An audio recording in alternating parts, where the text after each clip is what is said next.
बात 1863-64 की है।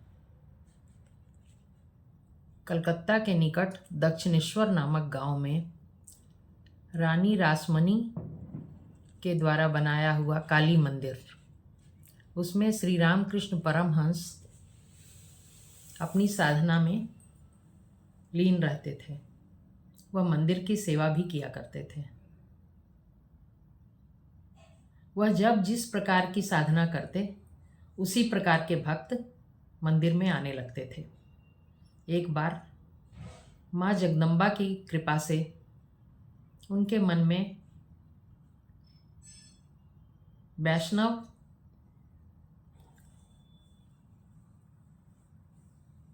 ढंग से आराधना का विचार आया और वहाँ वैष्णव साधु संत आने शुरू हो गए। उन्हीं में से एक जटाधारी नाम के बाबा थे।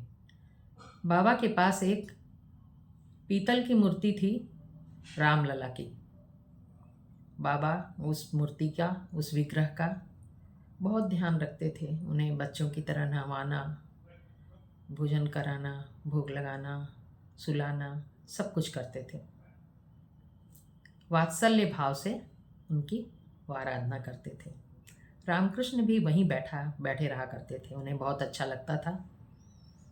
धीरे धीरे रामकृष्ण को यह पता लग गया कि बाबा बिल्कुल उस विग्रह को एकदम अपना बच्चा समझते हैं और बाबा को वो दिखाई भी देते हैं, बिल्कुल साक्षात दिखाई देते हैं रामलला। और किसी को ये बात नहीं मालूम थी। सब सोचते थे कि मूर्ति है, मूर्ति की जैसे सेवा की जाती है वैसे ही कर रहे हैं बाबा। किंतु रामकृष्ण जी को यह बात पता लग गई थी। अब रामकृष्ण अधिक से अधिक बाबा ही के पास रहते। उनके मन में भी रामलला के प्रति वात्सल्य भाव जाग चुका था और वो भी चाहते थे कि मैं भी इसी तरह की आराधना करूं। तो जटाधारी बाबा ने अपना इष्ट मंत्र रामकृष्ण परमहंस को दे दिया। अब रामकृष्ण भी रामलला की विग्रह के प्रति वही भाव रखते थे। धीरे धीरे रामलला का प्रेम भी रामकृष्ण की तरफ बढ़ गया। अब रामकृष्ण बिल्कुल साक्षात देखने लगे अब रामलला को।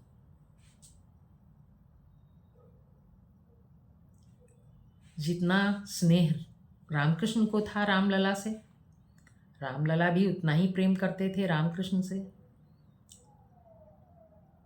जब तक रामकृष्ण जटाधारी बाबा के पास बैठे रहते तो रामलला वहीं अगल बगल खेलते रहते और दोनों को दिखाई दे रहे हैं, जटाधारी को भी, बाबा को भी और रामकृष्ण को भी। कभी कुछ शैतानी कर रहे हैं रामलला, कभी कुछ कर रहे हैं, कभी फूल तोड़ना चाहते हैं, कभी तितली पकड़ना चाहते हैं, कभी उनकी पीठ पर चढ़ जाते हैं। उन्हें वो डांटते भी थे। कभी बाहर जाने की जिद करते हैं और ये दोनों महसूस कर रहे हैं। किंतु जैसे ही रामकृष्ण वहाँ से उठते थे तो रामलला वहाँ से उठकर रामकृष्ण के पीछे पीछे हो लिए। इस पर जटाधारी बाबा को अच्छा नहीं लगता था और वो डांटने लगते थे रामलला को। किंतु वो तो रामकृष्ण के पीछे हो लिए। अब वो जिधर जा रहे हैं पीछे पीछे लगे लगे उन्हीं के साथ जा रहे हैं। उनके मना करने पर भी वो बाबा के पास ठहरते नहीं थे। अत्यधिक लगाव रामलला को भी रामकृष्ण से हो चुका था। कभी उनसे जिद करते, कभी ये खाएंगे, कभी मुझे बाहर जाना है। छोटे से बच्चे की तरह से लगे रहते रामकृष्ण परमहंस की। और कभी कभी बहुत ज़्यादा जिद करने पर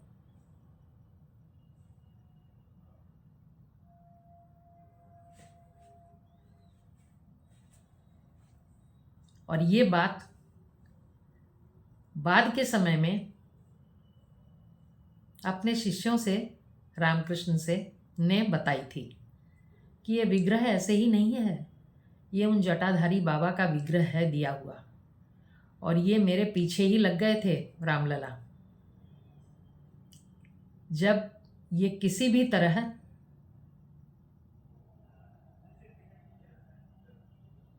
नहीं मानते थे तो रामकृष्ण उनको पकड़कर लेकर चल देते थे। एक बार बहुत ज़्यादा जिद करने पे, एक क्या कई बार उन्होंने कहा, 2-3 बार मैंने उसे थप्पड़ भी मारा था। उसके बाद मुझे बहुत दुख होता जब वो मुंह फुलाकर एक किनारे बैठ जाता था, नन्हे बच्चे की तरह से मेरे से नाराज़ होकर मुंह फुलाकर बैठ जाता था। तब फिर मैं उसे कलेजे लगाकर प्यार करता था। ये रामकृष्ण की कही हुई बातें हैं अपने शिष्यों को।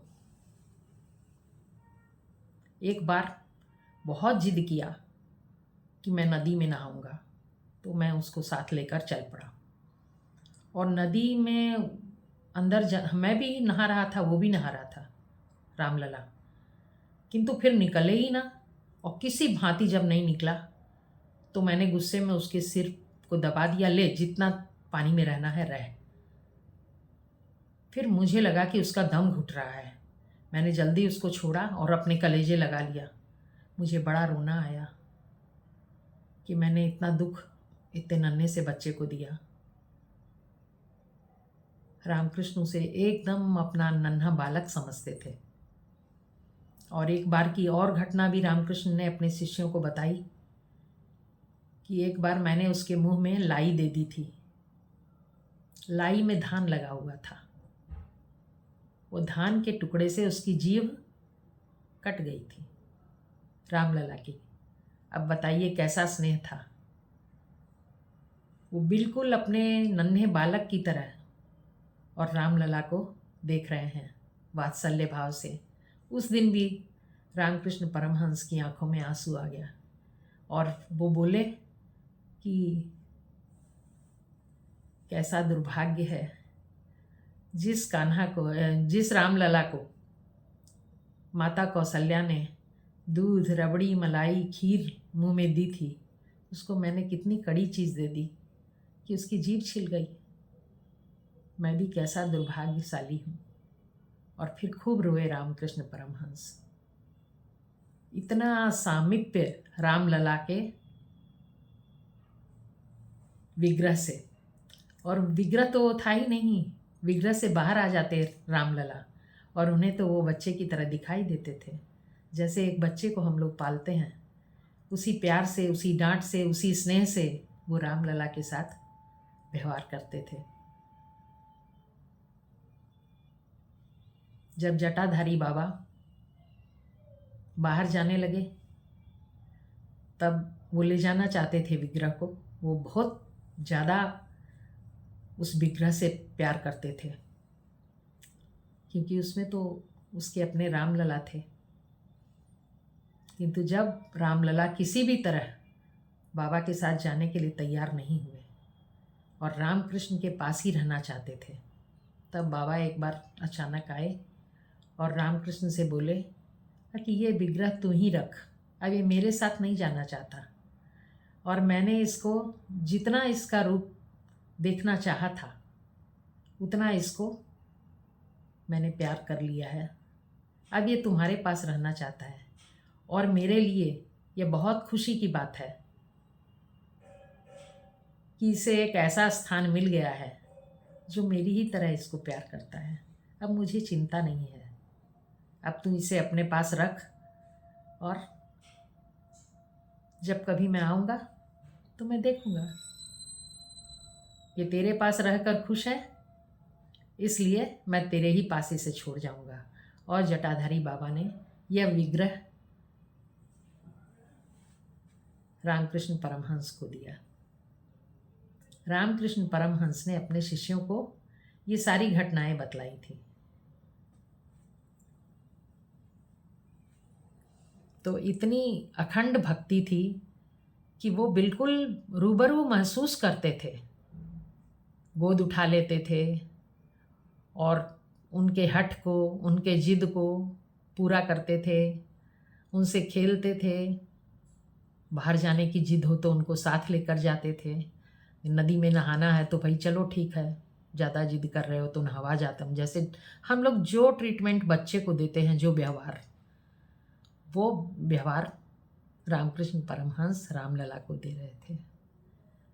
तो कितना आनंद रामकृष्ण परमहंस को भगवान राम के बाल रूप की भक्ति में मिला था, ये आप समझ सकते हैं।